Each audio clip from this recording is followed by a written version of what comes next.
Hello everyone, welcome you all on my YouTube channel Future Mentor. In this video we are going to discuss about CTET December 2018 paper जिसका हम CDP section करेंगे. इससे previous video में हमने CDP sections के 15 question को discuss करा था. अब इस वीडियो में हम क्वेश्चन नंबर 16 से लेकर क्वेश्चन नंबर 30 तक के क्वेश्चंस को डिस्कस करेंगे और मैं साथ साथ में अगर कोई थ्योरी आएगी तो उसकी एक्सप्लेनेशंस भी देती रहूँगी. सो स्टार्ट करते हैं. Question number 16. Giftedness in a children can be attributed to. बच्चों में प्रतिभाशालिता डैश के कारण हो सकती है. First is an interplay between heredity and environment. आनुवांशिकता और वातावरण के बीच एक अंतःक्रिया. A resource rich environment means एक संसाधन समृद्ध वातावरण.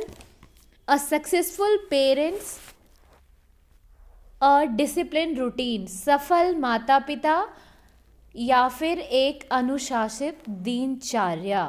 तो आप देख सकते हैं क्या ऑप्शन है कि बच्चों में प्रतिभाशालिता किसके कारण हो सकती है. ठीक है ना. तो यहाँ आप देख सकते हैं जो फर्स्ट ऑप्शन है an interplay between heredity and environment. This is the best option. Means heredity और इन्वायरमेंट आनुवांशिकता और वातावरण के बीच एक अंतःक्रिया के कारण बच्चों में प्रतिभाशालिता होती है, गिफ्टेडनेस आती है. ठीक है. ये हमने ग्रोथ एंड डेवलपमेंट में भी कवर किया था. Next is question number 17. Children coming from socio-economically disadvantaged backgrounds need a classroom environment which. सामाजिक आर्थिक रूप से वंचित पृष्ठभूमि से आने वाले बच्चों को कक्षा के माहौल की आवश्यकता होती है जो teaches them a good behavior. उन्हें अच्छा व्यवहार सिखाता है. Values uses their cultural and linguistic knowledge. उनके सांस्कृतिक और भाषाई ज्ञान को महत्व देता है तथा उनका उपयोग करता है. Discourage the use of their language so that they learn the main stream language. उनकी भाषा के उपयोग को हतोत्साहित करता है ताकि वे मुख्य धारा की भाषा सीख सके. Categorize children based on their abilities. बच्चों की उनकी क्षमताओं के आधार पर वर्गीकृत करता है. ठीक है. तो मैंने आपको इस वीडियो से पहले वाले वीडियो में मींस प्रीवियस वीडियो में भी आपको एक सजेशन दी थी कि जहाँ कहीं भी बच्चों के साथ जो बच्चा अपने साथ लैंग्वेज को कैरी करके ला रहा है अपने घर से, अपनी फैमिली से, उसको हम एज अ रिसोर्स ट्रीट करते हैं, उसे इग्नोर नहीं करते हैं, तो उनकी भाषा के उपयोग को हतोत्साहित करता है. ये तो बिल्कुल गलत हो जाएगा कि बच्चा जो लेकर आप अपने साथ लैंग्वेज आ रहा है उसे आप डिस्करेज नहीं करेंगे. नेक्स्ट क्या है. Categorize children based on their abilities. तो ऐसा भी नहीं हम करते हैं कि बच्चों को उनकी क्षमताओं के आधार पे वर्गीकृत नहीं किया जाता है. टीचर्स देम गुड बिहेवियर या फिर values and uses their cultural and linguistic knowledge. उनके सांस्कृतिक और भाषाई ज्ञान को महत्व देता है तथा उनका उपयोग करता है. This is the best answer. यहाँ क्या होगा कि जो बच्चा अपने साथ जो कल्चरल वैल्यूज़, जो अपने साथ लैंग्वेज लेकर आ रहा है, लिंग्विस्टिक नॉलेज लेकर आ रहा है, अपनी सांस्कृतिक और भाषाई ज्ञान को आप क्या करेंगे, बच्चे के भाषाई ज्ञान और सांस्कृतिक ज्ञान को महत्व देंगे, एज अ रिसोर्स उसको लेंगे और उसका उपयोग करेंगे उसे कुछ नया सिखाने के लिए. ठीक है. तो वंस अगेन मैं आपको फिर से रिपीट करना चाहती हूँ कि जहाँ कहीं भी प्रीवियस नॉलेज की बात की जाए, प्रीवियस नॉलेज को क्या ट्रीट किया जाता है, एज अ रिसोर्स. ठीक है. जहाँ पे भी क्वेश्चन में हेरिडिटी एंड इन्वायरमेंट बोथ को दिखाया जाए तो वो ग्रोथ एंड डेवलपमेंट के लिए बेस्ट ऑप्शन होगा. लेकिन आप ध्यान रखेंगे एक और चीज़ साथ साथ में इसलिए बता रही हूँ क्योंकि ये आपको काम आने वाला है. फिर हम क्वेश्चन को भी डिस्कस करेंगे. जैसे कि अगर लिखा हो ओनली हेरिडिटी तो वो क्या है, रॉन्ग स्टेटमेंट है. ओनली इन्वायरमेंट तो ओनली वाला जो केस आएगा उसको आप कंसिडर नहीं करते हैं, मतलब उसको नेगेटिव वे में लेते हैं। लेकिन जहाँ लिखा होगा product of heredity and environment, interplay between heredity and environment, तो वो क्या है, पॉजिटिव स्टेटमेंट है। Now moving to the question number 18, the intervention needed for creative and talented children in the classroom rest on, कक्षा में सृजनात्मक और प्रतिभाशाली बच्चों के लिए आवश्यक हस्तक्षेप निर्भर करता है। जो बच्चे, आप क्या कर रहे हो, इंटरवीन कर रहे हो किसको, क्रिएटिव एंड टैलेंटेड बच्चे को, सृजनात्मक और प्रतिभाशाली बच्चों को आप क्या कर रहे हैं, उनके लिए आवश्यक हस्तक्षेप कर रहे हैं। इससे क्या होगा, use of customize and stimulating instruction methods by the teacher, शिक्षक द्वारा अनुकूलित और प्रेरक निर्देशन तरीकों के उपयोग पर, giving an extra time to them, उन्हें अतिरिक्त समय दिए जाने पर, नहीं बिल्कुल वो गिफ्टेड है, आप उनको एक्स्ट्रा टाइम क्यों देंगे, बीइंग एफेक्शनेट टुवर्ड्स देम, उनके प्रति स्नेही होने के नाते पे, ऐसा नहीं हमें करना होता है, बायसनेस टीचर को नहीं दिखाना होता है, टीचर पार्शियल नहीं हो सकता है, टीचर को हर एक स्टूडेंट को इक्वली देखना है, giving them the responsibility of teaching the other children, नहीं ऐसा भी नहीं है कि अगर बच्चा गिफ्टेड है, क्रिएटिव है, तो आप उसे किसी और बच्चे को पढ़ाने को दे देंगे, ये नहीं है। यहाँ क्या करेगा teacher, use of customized and stimulating instructional method by the teacher is the correct option, शिक्षक द्वारा अनुकूलित और प्रेरक निर्देशन तरीकों के उपयोग पे। Question number 19, which one of the following ways is not a suitable way to help the hyperactive children learn? अति संवेदनशील बच्चों को सीखने में मदद करने के लिए निम्नलिखित में से कौन सा तरीका उपयुक्त तरीका नहीं है। क्वेश्चन में क्या पूछा गया है, नॉट, ठीक है, किसके लिए, अति संवेदनशील बच्चा, मतलब हाइपर एक्टिव बच्चा, ठीक है। तो यहाँ आप देखेंगे, breaking up a task into a small manageable segment, एक कार्य को छोटे प्रबंधनीय खंडों में तोड़ना, offering alternative ways of learning, अधिगम के वैकल्पिक तरीकों की पेशकश, including physical activity in their daily schedule, उनके दैनिक कार्यक्रम में शारीरिक गतिविधि का समावेश, reprimanding them often for being restless, बेचैन होने पर अक्सर उन्हें फटकार लगाना, ठीक है। तो ये वाला जो है कि रेप्रीमेंड करना बच्चे को, बेचैन होने पे अक्सर उन्हें फटकार लगाना, ये गलत तरीका है। तो option number 4 is the correct one, आप ऐसा नहीं करेंगे। हाइपर एक्टिव बच्चे को टैकल करने के लिए, सीखने में मदद करने के लिए आप ऐसा नहीं करेंगे, ठीक है ना। अगर बच्चा हाइपर एक्टिव है तो आप उसको alternative ways of learning they सकते हैं, अलग अलग तरीक़ों से सिखाने की कोशिश कर सकते हैं। आप उनको फिजिकल एक्टिविटी उनके डेली रूटीन में इन्वॉल्व कर सकते हैं, आप उनको कोई भी कार्य को खंडों में तोड़ कर दे सकते हैं, ठीक है। Breaking up a task into small manageable segments, ये सारे ही सही है, लेकिन आप उनको डांटेंगे, फटकारेंगे नहीं। So reprimanding them often for being restless is the wrong way, so it is the correct answer for this question. Now moving to the question number 20, patterns of divergent thinking identify children who are, अलग अलग सोच वाले pattern पर उन बच्चों की पहचान करते हैं जो, क्या बताया जा रहा है आपको, डाइवर्जेंट थिंकिंग के थ्रू आप कैसे बच्चों को पहचानते हैं, किन बच्चों को पहचानते हैं, डिसेबल्ड, डिसलेक्सिक, क्रिएटिव और रेजिलेंट, विकलांग, डिसलेक्सिक, सृजनात्मक और प्रत्यास्थी, किन बच्चों को आप डाइवर्जेंट थिंकिंग के थ्रू पहचानते हैं, creative, creativity is related to divergent thinking, ठीक है ना। सृजनात्मकता जिसको हिंदी में कहते हैं, सॉरी ऑप्शन नंबर 3, ठीक है, जिसको सृजनात्मकता कहते हैं, आप डाइवर्जेंट थिंकिंग के थ्रू क्रिएटिव बच्चों को आइडेंटिफाई करते हैं, बच्चों में कितनी क्रिएटिविटी है उसे चेक करते हैं. Now question number 21.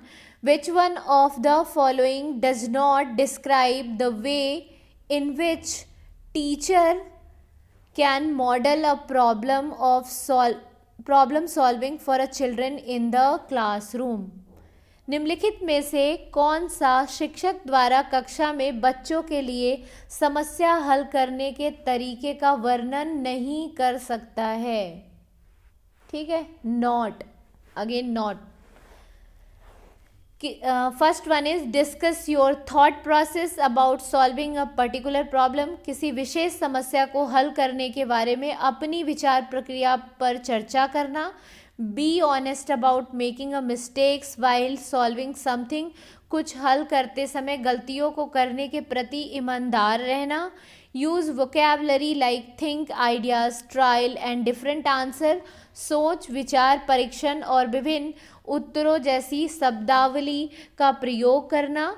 Ask question with a convergent answer. अभिसरण उत्तरों वाले प्रश्न पूछना. क्या होगा इसका सही आंसर? आपसे क्वेश्चन में क्या पूछा गया है कि बच्चों को कौन सा शिक्षक द्वारा कक्षा में बच्चों के लिए समस्या हल करने के तरीकों का वर्णन नहीं करता है. तो लास्ट ऑप्शन जो है वो बिल्कुल सही है कि आप बच्चों से कन्वर्जेंट क्वेश्चन नहीं पूछेंगे. ठीक है, अभिसरण उत्तर वाले प्रश्न पूछना ये हल नहीं देता है. अब कन्वर्जेंट का मतलब क्या होता है? ठीक है, दो तरीके की थिंकिंग हमने पढ़ी है, कन्वर्जेंट एंड डाइवर्जेंट. डाइवर्जेंट का मतलब है कि एक क्वेश्चन के बहुत सारे सल्यूशन, जो आपकी क्रिएटिविटी, बच्चों की क्रिएटिविटी को शो करता है. सेम क्वेश्चंस के अलग अलग आंसर हो सकते हैं. बच्चा अलग अलग तरीके से आंसर करेगा, अपना माइंड अप्लाई करेगा और इस प्रकार की थिंकिंग को डाइवर्जेंट थिंकिंग कहते हैं. और डाइवर्जेंट थिंकिंग के द्वारा, डाइवर्जेंट आंसर्स के द्वारा टीचर बच्चों के क्रिएटिविटी को चेक करता है. यहाँ पे कन्वर्जेंट थिंकिंग आंसर होगा, क्योंकि कन्वर्जेंट का मतलब क्या होता है कि बहुत सारे क्वेश्चन का एक सल्यूशन. और यू कैन से कि आप सिर्फ एक चीज़ पे फोकस हो जाते हैं, आपके पास सिर्फ एक ही आंसर होता है. तो Now moving to the question number 22. Which one of the following is an emotion? निम्नलिखित में से कौन सा एक संवेग है? Memory, fear, attention, stimulus. स्मृति, डर, ध्यान, उत्तेजना. क्या पूछा गया आपसे कि इमोशन कौन सा इमोशन है? ठीक है, तो आपको पता है 3 प्रकार के इमोशन होते हैं. उसमें हमने पढ़ा है क्या? Fear is a kind of emotion. So इसका करेक्ट आंसर क्या होगा? फियर, डर. Next question number 23. A 3-year-old child explains that milk is produced by a machine at the milk booth. एक 3 साल का बच्चा बताता है कि दूध बूथ पर एक मशीन द्वारा दूध का उत्पादन होता है. Which one of the following offers the best explanation of the child's understanding? निम्नलिखित में से कौन सा बच्चे की समझ का सबसे अच्छा स्पष्टीकरण प्रदान करता है? बच्चा क्या कह रहा है कि दूध जो है बूथ पर एक मशीन के द्वारा उत्पादित होता है. ऐसा वो क्यों कह रहा है, आपसे ये पूछा गया है. The child has a very limited exposure of the world. बच्चे को दुनिया का बहुत सीमित अनावरण ज्ञान है. The child answer is based on his or her experience of buying a milk from a booth. बच्चे का जवाब दूध बूथ से दूध खरीदने के अपने अनुभव पर आधारित है. या the child has never seen cows. बच्चे ने गायों को कभी नहीं देखा है. The child's family does not offer a stimulating environment to the child. बच्चे का परिवार बच्चे को प्रेरक वातावरण प्रदान नहीं करता है. तो इसका सही आंसर क्या होगा?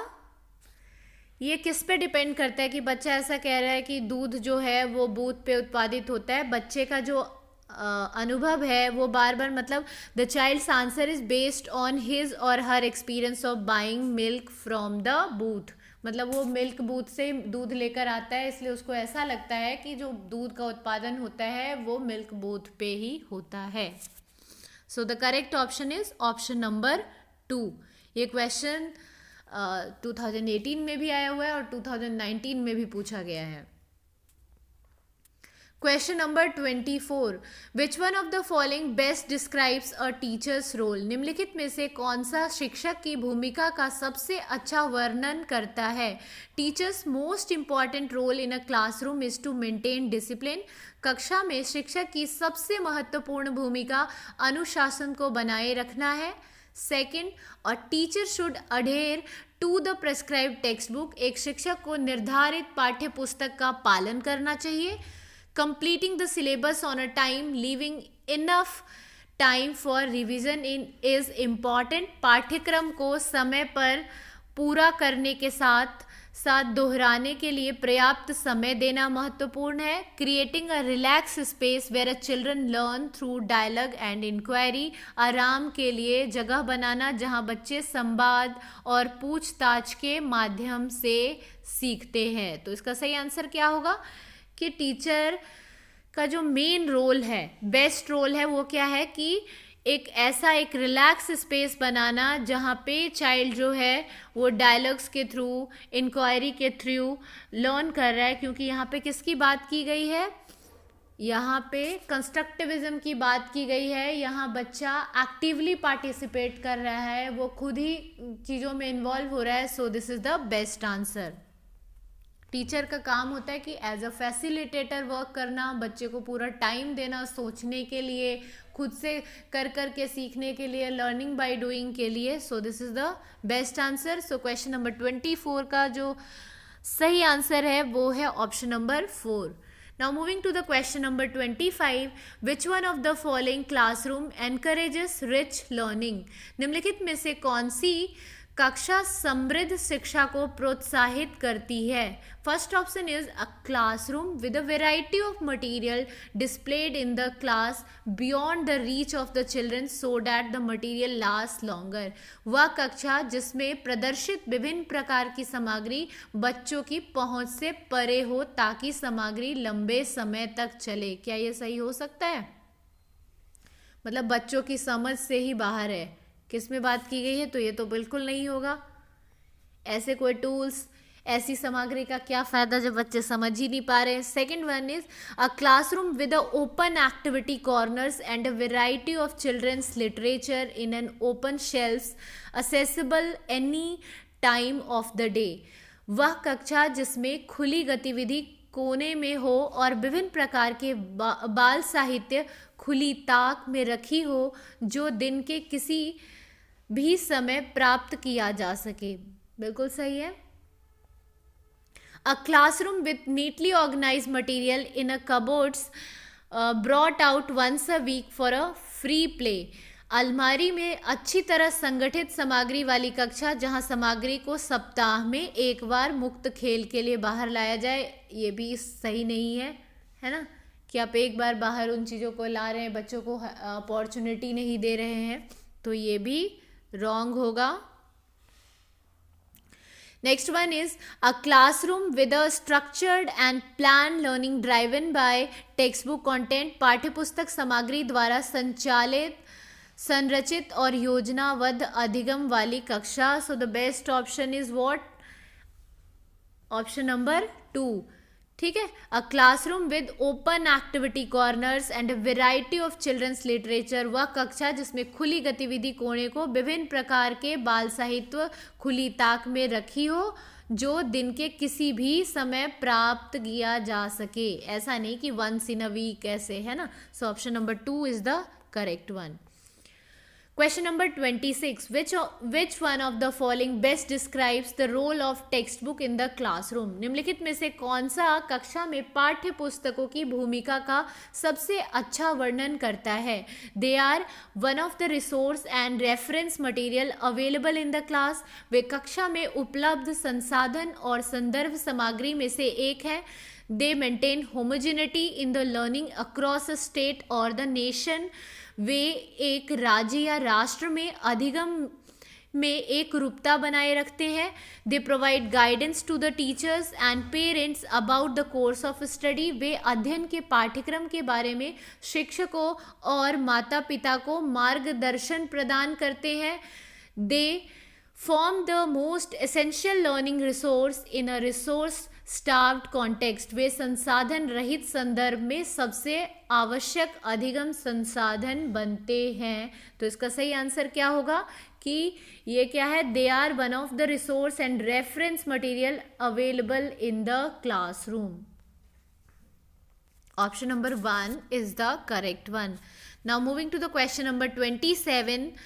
The national curriculum framework 2005 derives its understanding from. राष्ट्रीय पाठ्य चर्चा फ्रेमवर्क 2005 ने अपनी समझ डैश से प्राप्त की है. Humanism, behaviourism, constructivism and cognitive theories. मानवतावाद, व्यवहारवाद, रचनावाद और संज्ञानात्मक सिद्धांत. तो इसने किसे ऑप्ट किया है? कंस्ट्रक्टिविज्म को, लर्निंग बाय डूइंग को, बच्चा जहां एक्टिवली पार्टिसिपेट करता है. So option number C is the correct one. Question number 28. The children in a classroom can be considered to be motivated if. कक्षा में बच्चों को प्रेरित समझा जा सकता है यदि they come to school neatly dressed in a uniform. वे अच्छी तरह से वर्दी पहने स्कूल में आते हैं. They maintain discipline in the class. वे कक्षा में अनुशासन बनाए रखते हैं. All are regular in attendance. वे सभी उपस्थिति में नियमित है. They ask question seeking clarification from the teacher. वे शिक्षक के स्पष्टीकरण प्राप्त करने के लिए प्रश्न पूछते हैं. तो इसका सही आंसर क्या होगा? क्या बोला जा रहा है आपसे कि बच्चा मोटिवेटेड कब होगा, या बच्चे को मोटिवेटेड आप कब कंसिडर करोगे? जब बच्चा टीचर से क्वेश्चन करेगा और साथ में उसका क्लैरिफिकेशन भी चाहेगा टीचर की तरफ से. वे शिक्षक से स्पष्टीकरण प्राप्त करने के लिए प्रश्न पूछते हैं. Is the correct one. Question number 29. Which one of the following is the most suitable to improve children's learning? निम्नलिखित में से कौन सा बच्चों में अधिगम में सुधार करने के लिए सबसे अधिक उपयुक्त है? Regular assessment test should be conducted. नियमित मूल्यांकन परीक्षा आयोजित की जानी चाहिए. Teacher should explain the content using different examples and illustration. शिक्षक को विभिन्न उदाहरणों और चित्रों का उपयोग करके विषय की व्याख्या करनी चाहिए. All types of learning material should be there in the class. कक्षा में सभी प्रकार की शिक्षण सामग्री होनी चाहिए. Teacher should facilitate children to interact with each other on a real life situation. शिक्षक को वास्तविक जीवन स्थितियों पर बच्चों को एक दूसरे के साथ बातचीत करने में मदद करनी चाहिए. तो आपसे पूछा गया most suitable to improve children's learning. तो जहां बच्चा पार्टिसिपेट करता है, इंटरैक्ट करता है और teacher just as a facilitator काम करता है, तो उसे रियल लाइफ से बच्चा जोड़ के पढ़ता है, उसे बेस्ट ऑप्शन माना जाता है. तो यहाँ आप देख सकते हैं कि teacher should facilitate children to interact with each other on a real life situation. शिक्षक को वास्तविक जीवन स्थितियों पर बच्चों के एक दूसरे के साथ बातचीत करने में मदद करनी चाहिए. दिस इज द राइट और you can say the best answer for this question. 29 का फोर्थ होगा. Now this is the last question. The discipline which has significant role in a learning environment is of the kind which helps. अनुशासन जो अधिगम वातावरण में एक महत्वपूर्ण भूमिका निभाता है, किस तरह की मदद करता है? अनुशासन किस तरीके से हेल्प करता है अधिगम में, उसका क्या रोल है, ये पूछा गया है. Children to regulate monitor their own learning. बच्चों को अपनी शिक्षा को विनियमित और मॉनिटर करने के लिए. टू क्रिएट साइलेंस, चुप्पी साधने के लिए. टीचर्स टू गिव इंस्ट्रक्शन, शिक्षक को निर्देशन देने में। Children to rote memorise their lesson, मतलब बच्चों को उनके पाठ रट कर याद करने के लिए। तो जहाँ रट्टा की बात की जाती है वो गलत है, ऐसा नहीं है कि अनुशासन के थ्रू सिर्फ टीचर्स इंस्ट्रक्शन देते हैं। अनुशासन का मेन रोल सिर्फ साइलेंस क्रिएट करना, ये भी सही नहीं है। इसका सही आंसर क्या होगा? Children to regulate and monitor their own learning, बच्चों को अपनी शिक्षा को विनियमित और मॉनिटर करने के लिए उपयोगी है क्या? अनुशासन। सो ये थे कुछ क्वेश्चंस। आई होप सो आप सभी को ये वीडियो पसंद आया होगा। अगर वीडियो पसंद आया है तो प्लीज़ वीडियो को लाइक करें एंड चैनल को सब्सक्राइब करें और अपने फ्रेंड्स के साथ शेयर करें ताकि मैक्सिमम लोगों को इस वीडियो से बेनिफिट मिल पाए। So thanks for watching this video. Thank you all.